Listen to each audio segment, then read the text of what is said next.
لەوانەیە پرسیارێک بکرێت بوترێت ئەی باشە ئەو وڵاتە کافرانە خۆ کوفر بەخوا دەکەن، دژایەتی خوا و ئیسلام دەکەن، ئەی بۆ ژیانیان خۆشە؟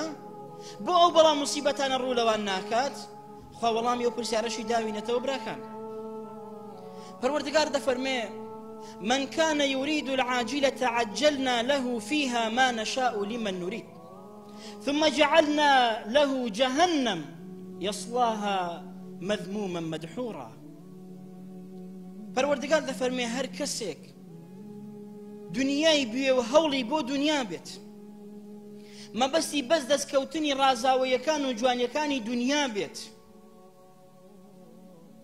خۆی ژیانی خۆی تەرخان بکە بۆ دنیا، عجلنا له فيها ما نشاء لمن نريد. ئێمە ئەوەی کە مەبەستی دنیاە پێی دەدەین بۆ هەر کەسێکە بمانەوێ مەبەستمان بێت، دنیای پێ دەدەین. باش 100 ساڵ ژیای 70 ساڵ ئەوە خوا پێی دەدات، بەڵام خوای گەورە باسی ئەو ژیانە سەریع ڕۆشتۆمان بۆ ناکات. ئەو دەفەرمێ ثم جعلنا له جهنم، بەڵام لە داهاتوو لە ژیانی قیامەت جەهەنەممان بۆ داناوە، دەیخەینە جەهەنەمەوە يصلاها مذموما مدحورا.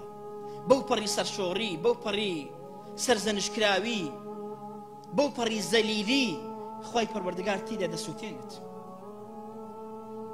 پەروەردگارمان لە چەندەها ئاەت براکانم ئەوەی بۆ ڕوون کردوینەوە. فمن الناس من يقول ربنا آتنا في الدنيا وما له في الآخرة من خلاق.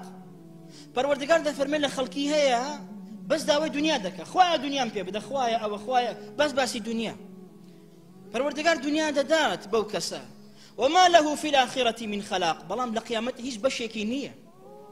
ئەومان دەوێ ئێمە مسلمانان کافر خوای پەروەردگار بەشێک لە ژیانی پێدەدا و ئەو ژیانە سەریع ڕۆشتووی کە ئێمە تێداین، ئەو تام و چێژە لە ناوچووی کە چۆن لە ڕابردوودا تام و چێژمان لە هەندێک خۆشی دنیا کردووە، هەموو دنیا هەر ئەوهایە دەڕوات، بەڵام ئاخیرەت پڕی بەسەر هاوار بە ماڵی هەتا لە جەهەنەمدا دەسووتێت.